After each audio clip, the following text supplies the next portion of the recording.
G7 leaders call on the Taliban to allow safe passage for anyone who wants to leave Afghanistan beyond the end of the month deadline. It comes as heavy crowds remain around Kabul airport, with people tense and emotional as they try to leave. One day you will come back to Afghanistan. Never. Never. It's not my country. After this, it's not my country. As the US held firm on withdrawing its troops on August the 31st, Boris Johnson had this message from the virtual G7 summit. The number one condition that we're insisting upon is safe passage beyond the 31st, so beyond this initial phase, for those who want to leave Afghanistan. But the Taliban appeared to harden their message to Afghans seeking to flee, saying that only foreigners can be evacuated. Also this evening, the disappearance of the chef Claudia Lawrence in York in 2009. Police announce a new lead. McDonald's runs out of milkshakes and some bottled drinks at restaurants across Britain. And the Rolling Stones drummer Charlie Watts has died at the age of 80. Coming up in Sports Day later in the hour on the BBC News Channel, we'll have the latest from Headingley ahead of what promises to be a fiery third test between England and India.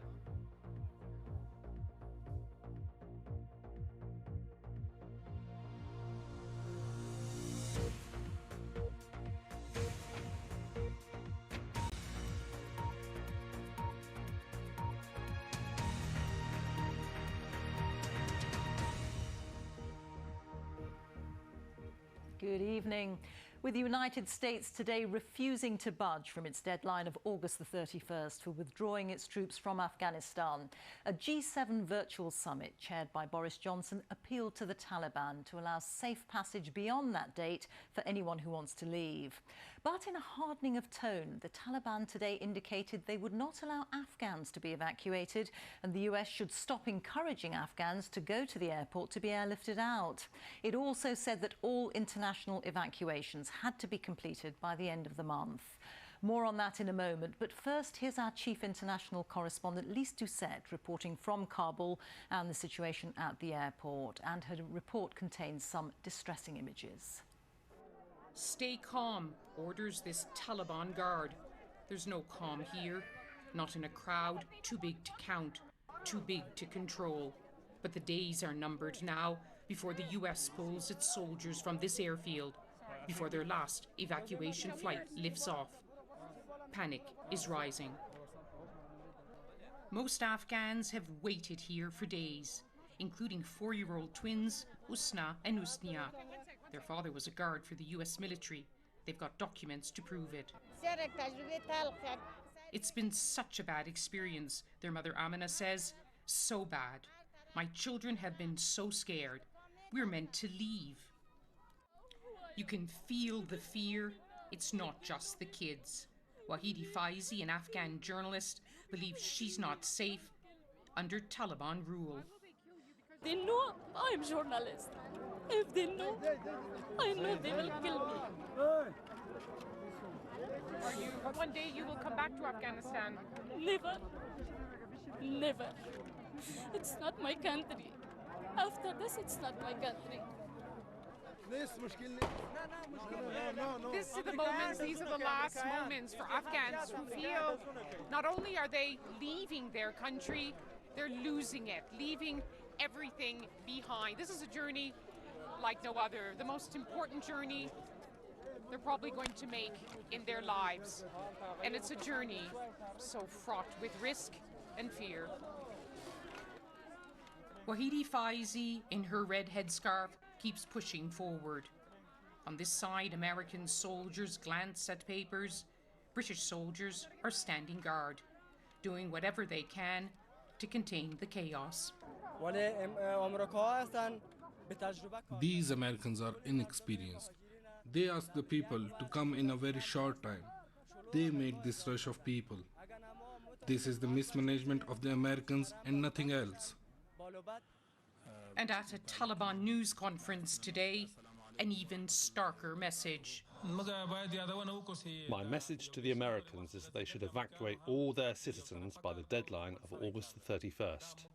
They have the resources, they have planes, they have the airport.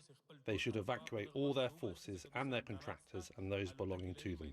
We will no longer allow them to evacuate Afghans. In the heart of Kabul, behind another gate, another place of hardship and heartache, families displaced by fighting. They're on the move too. Now that the Taliban have taken control, they're boarding buses to take them back to Kunduz in the north. Sattar was injured in a gunfight there.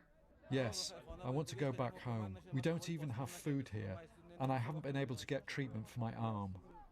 A nation wounded by war, a people pushed from their homes. Afghanistan's long war turns another corner, but no one knows yet where it will lead. Lise Doucette, BBC News, Kabul. Well, at the G7 meeting this afternoon, the US faced calls from European leaders to maintain troops in Afghanistan, with the EU Council President saying that Kabul airport should stay open for as long as it takes to evacuate those trying to leave. The German Chancellor Angela Merkel said airlifts could not continue without the US. Our Deputy Political Editor Vicky Young has more. This is an emergency international effort, tens of thousands being taken to safety, but many won't make it out. Mr. Johnson, has America let us down? The British government and others have pleaded for more time, but that's been rejected by the Taliban and the American president. Leaders from the world's richest nations had a lot to talk about. 20 years of military action in Afghanistan are ending in chaos, but Boris Johnson is keen to gloss over diplomatic differences. We've got together the leading Western powers and agreed not just a joint approach to dealing with the evacuation, but also a roadmap for the way in which we're going to engage with the Taliban. The number one condition that we're insisting upon is safe passage beyond the 31st, so beyond this initial phase, for those who want to leave Afghanistan. President Biden had been under pressure from allies and military commanders, accused of setting an arbitrary date for pulling troops out. But his officials signalled the deadline stays. The mission has been to end on the 31st. That is the assumption that we are working towards, and we'll just have to keep moving forward. The British and others made no secret of the fact they wanted the president to extend his deadline. But with that possibility now gone, G7 leaders want to present a united front, whether that's supporting refugees or beefing up aid programmes. But the toughest decision they face is how to deal with the Taliban. Today, the UN said there were credible reports coming out of Afghanistan of human rights abuses. Summary executions of civilians and all the combat members of the Afghan National Security Forces. Restrictions on the right of women, including the right to move around freely and girls' right to attend school. Recruitment of child soldiers and repression of peaceful protests and expression of dissent. Labour accused the Prime Minister of failing to come up with a long-term strategy. He appears to have gone into the G7 as the chair of that most important group and come out without any clear plan for how they're going to work together to exert that pressure on the Taliban. And this is a really, really shameful moment for the United Kingdom. Boris Johnson praised the airlift out of Afghanistan. This flight arrived in the UK this morning. In the coming months, we'll find out how much economic and political influence G7 countries can exert in the troubled region these families have left behind. Vicky Young, BBC News, Westminster. Well, we can speak now to our Afghanistan correspondent Sikandar Kamani, who's in Kabul for us. Sikandar, you were at the Taliban's press conference earlier in the day. How do you interpret their comments about who is allowed to leave? Well, those comments by the Taliban about Afghans not being allowed to go to the airport raising real concern, of course. I've been speaking to one of their spokesmen who's telling me that what they meant was that those Afghans who don't have the right documents, they can't go, but those who do still can. But he also said that the group, the Taliban, are not in favour of Afghans leaving the country. And so this is really adding to the fears of those who are trying to fly out, that doing so after the end of this month is going to be even more difficult. And now, the Taliban clearly do not like the images that we're seeing coming out from the airport. They're saying that they want to project an image of stability. They want to show that the Afghan people are with them. The desperation that we've seen at the airport clearly undermines that. We also saw comments in that press conference about female government employees not being allowed to go back to their offices, ostensibly temporarily on the basis of security, but that's the same justification that's been used in the past to prevent women working completely. Confusingly, though, I've also spent some time just recently in Kabul, the Kabul mayor's office. They're actively encouraging female employees to come back to work, and indeed some have done so. All of this adding to an air of deep uncertainty about what the future holds for Afghans. OK, thank you. Sikandar Kamani there in Kabul. Scotland's First Minister Nicola Sturgeon has said that she can't rule out the reintroduction of some COVID restrictions after the number of daily cases reached a record high.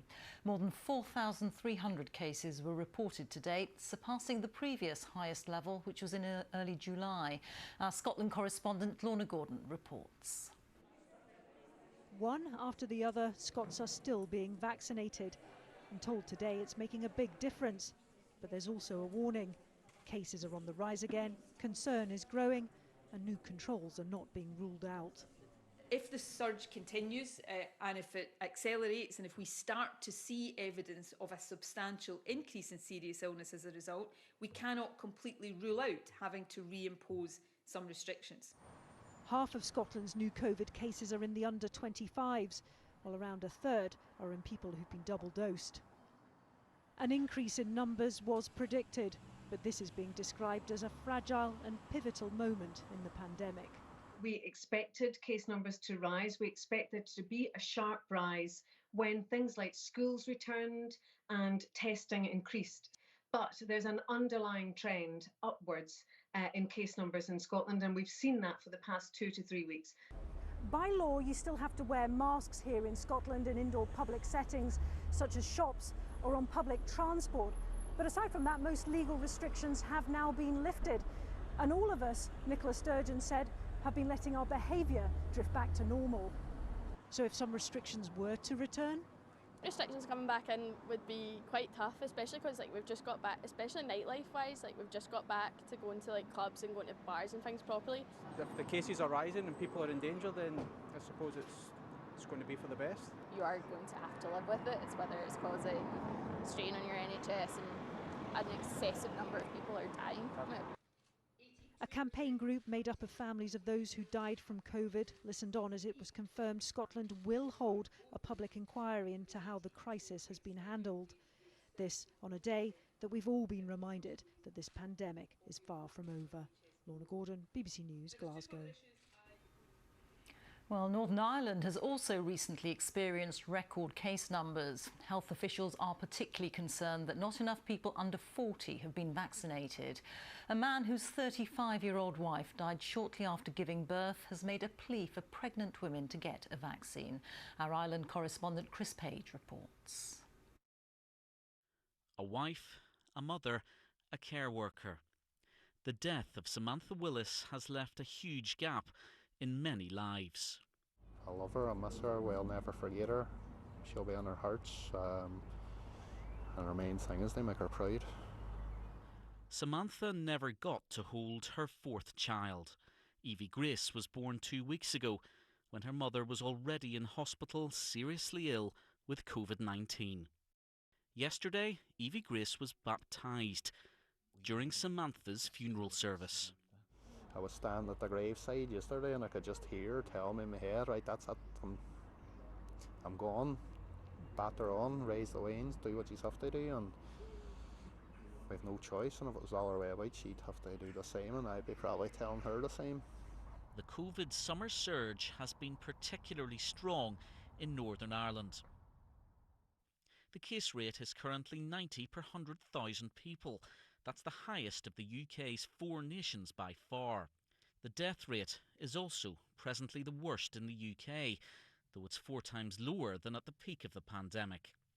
Part of the reason for the alarming figures is that fewer people have come forward for a first vaccine dose than in England, Scotland or Wales. We do see that vaccine uptake is lower in areas of greater social deprivation, and compared with the rest of the UK, Northern Ireland does have significantly more deprivation. Some parts of Northern Ireland have been relatively spared from the virus during earlier waves, and we're now seeing much higher levels of virus in those areas at present. Thousands responded to a big appeal to get jabbed at the weekend. The largest vaccination centres are now being dismantled, but walk-in clinics are being set up to target specific areas with a low uptake. Vaccines have kept hospital admissions at a much lower level than in previous waves. Samantha Willis hadn't been vaccinated. Her widower wants to send out a message. I think she would want to get pregnant people to get it. I just want to make her proud, and I think this is what she'll want, a story told, and if she can save one person or one family, then that's enough. And that was Josh Willis there, ending that report from Chris Page. The latest government coronavirus figures show that there were 30,838 new infections recorded in the latest 24-hour period, which means on average there were 33,550 new cases per day in the last week. Yesterday there were almost 7,000 people in hospital with the virus. 174 deaths were recorded in the past 24 hours, with an average of 101 deaths a day in the past week. On vaccinations, almost 88% of adults in the UK have now had their first jab, and just over 77% have had two. Police investigating the disappearance of Claudia Lawrence, who went missing in York more than 12 years ago, have revealed they're carrying out new searches just outside the city.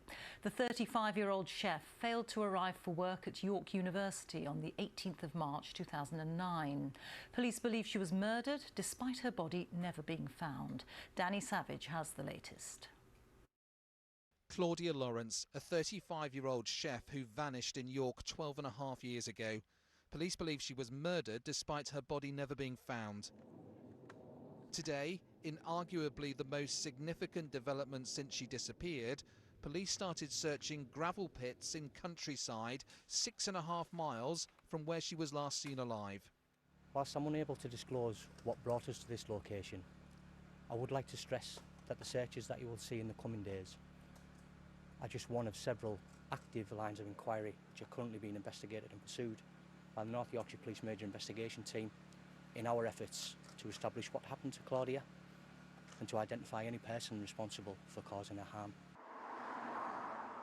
Claudia disappeared from her home in the Heworth area of York in March 2009. She talked to her mum on the phone the night before she failed to arrive for work in the kitchens at York University. High-profile appeals were made at the time by the police and her father, who reported her missing. This isn't a jaunt Claudia's gone on. She didn't take money, she didn't take a debit card, she didn't take a passport. As far as I'm aware, she didn't take spare clothes. 9 people have been questioned about her disappearance, but no charges have ever been brought. Every year, her father made an appeal for information, but earlier this year, Peter Lawrence died. Now at last, there may be a breakthrough in the case of his daughter's disappearance, although police are playing down the possibility of an imminent answer. Now, I think it's interesting that police refused to take any questions when they made their statement this afternoon. They won't be drawn on what has brought them here. The inquiry has always been ongoing over the 12 years in the background, but this does feel significant, what's happening here. Has somebody finally come forward with a vital piece of information? Detectives have always said over the years that they believe there were people staying deliberately silent. Has somebody finally cracked? North Yorkshire Police say they will be here for several days potentially, and they're searching this woodland behind me, which you can see taped off, and also a number of lakes, which are formal gravel pits, which are now used as fishing ponds. Thank you very much, Danny. The time is coming up to 6:20, our top story this evening. G7 leaders call on the Taliban to allow safe passage for anyone who wants to leave Afghanistan beyond the end of the month deadline. And delayed by a year, but athletes are hoping to shine as the 2020 Paralympics gets underway in Tokyo. Coming up on Sports Day in the next 15 minutes on the BBC News Channel, it's a busy night in the League Cup. A huge match for League Two Barrow as they get ready to face a Premier League side for the first time in their history.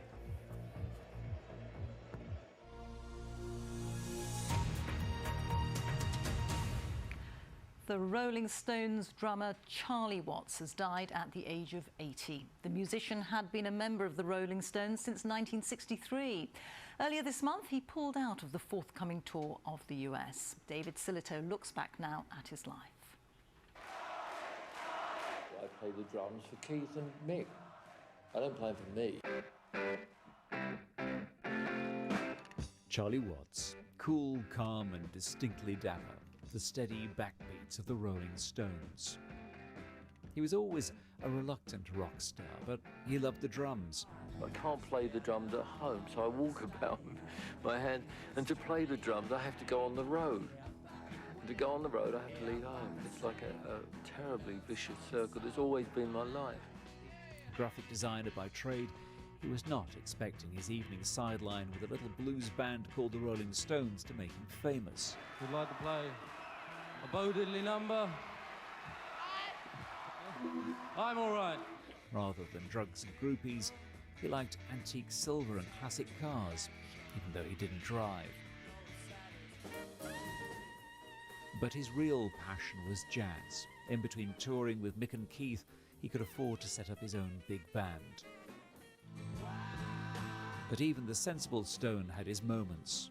He knew he had a drug problem when the high priest of debauchery, Keith Richards, took him aside one day and gave him a talking to. Married for more than 50 years, he was always happiest at home with his dogs and horses. But his place in music history is on stage, keeping it together with the world's greatest rock and roll band. The drummer Charlie Watts, who's died at the age of 80. McDonald's says it's run out of milkshakes and bottled drinks in all of its British restaurants due to problems with its supply chain.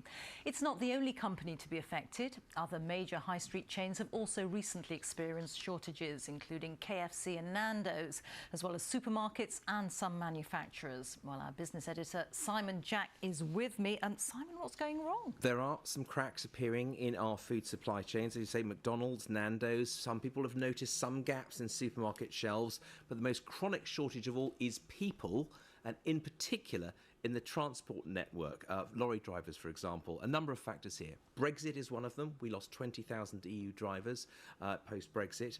Exacerbating that was a hiatus on testing new drivers during COVID. You need 2 people in a cabin to do those tests. That was put back and we've never really caught up. And age. There are far fewer younger drivers joining the industry than there are people retiring, and that's because in relative pay scales, lorry driver, as in how well you get paid, has fallen down relative to other sectors.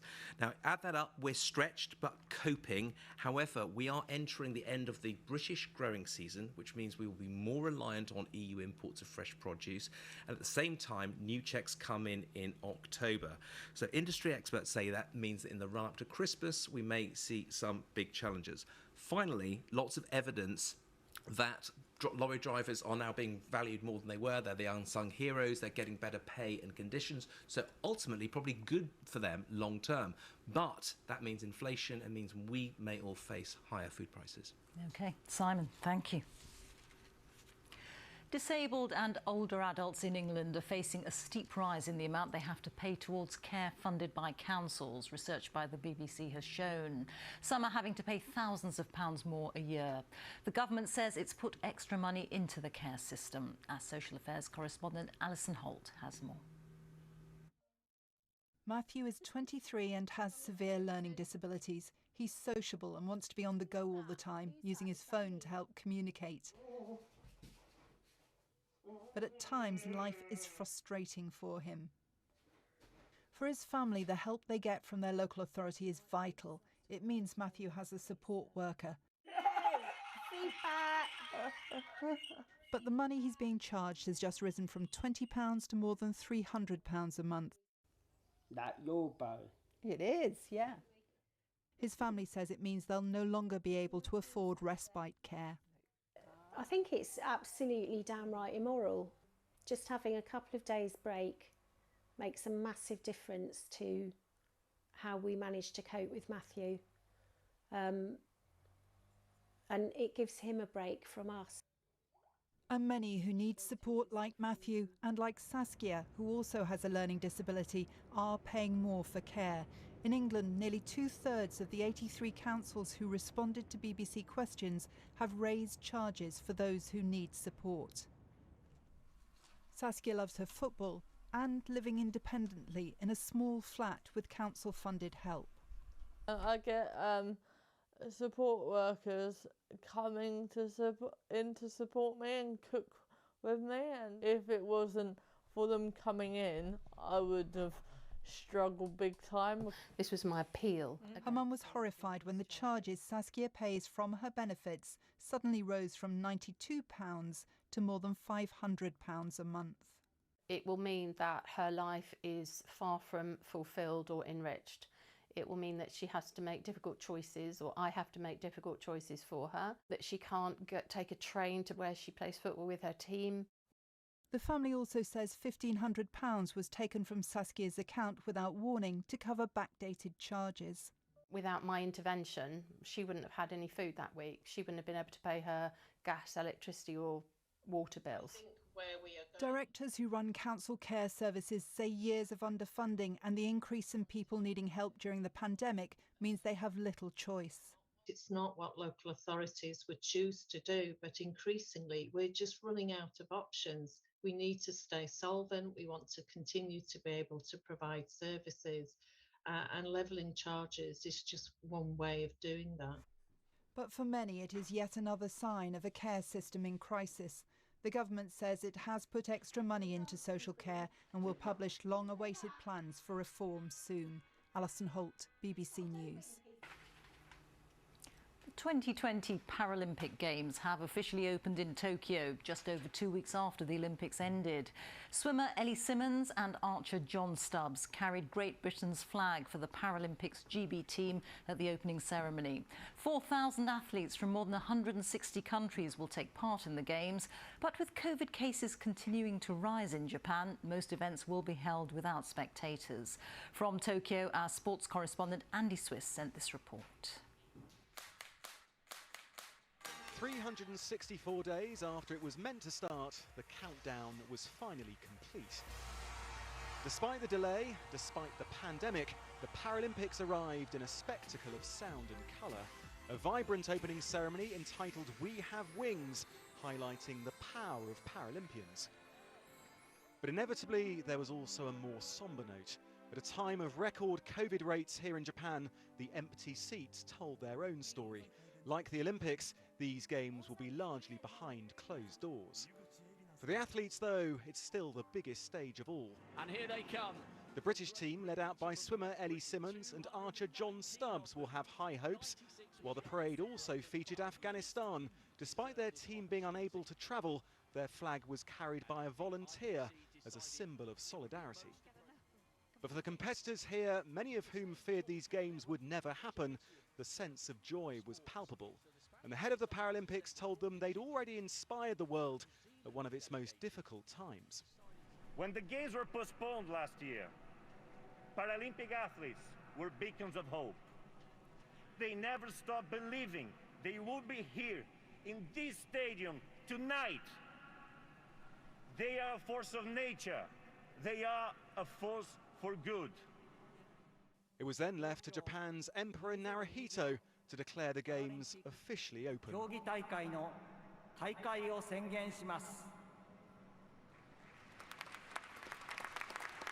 An event which for so long looked in jeopardy is then at last reality, and the next 12 days of action could be just as spectacular.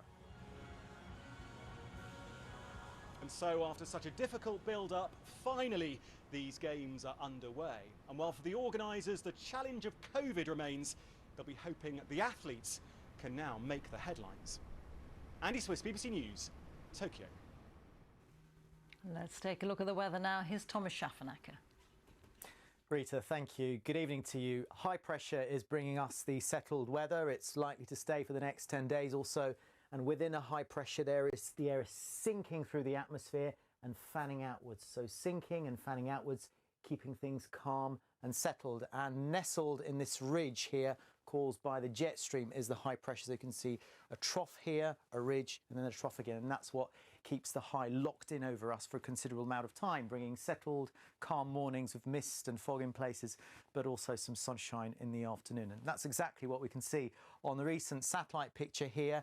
Areas of cloud here during the day, but many parts of the country in the centre of this high pressure remaining clear. Not much is going to change through the night and into the morning. In fact, the cloud could reform in some eastern areas, which means a grey start to Wednesday, but a lot of that cloud will give way to some hazy sunshine. And again, the best of the sunshine will be in the centre of the high towards western and southern areas. Now, temperatures, look at that, could get up to 26 degrees in Glasgow, sheltered here, and also light winds and lengthy spells of sunshine. Fresher in Hull, around 19 degrees. And it's only going to get fresher on the North Sea coast, because around this area of high pressure we'll be riding a weak cool front. I'm not calling it cold because it's not especially cold air, but it is certainly fresher air coming from the Norwegian Sea, and you can see bringing some cloud there from Newcastle down towards the southeast. So this is Thursday, a bit more cloudy in the east, always sunnier across western areas, and really steady she goes on the weather front for the next few days. In fact, as far as the eye can see, you can see dry weather, not a raindrop on our icons, and even Bank Holiday Monday is looking fine as well. Back to you. Good news, thank you. Well, that's all from BBC News at 6, so it's goodbye from me, and on BBC One we now join the BBC's news teams where you are. Bye-bye.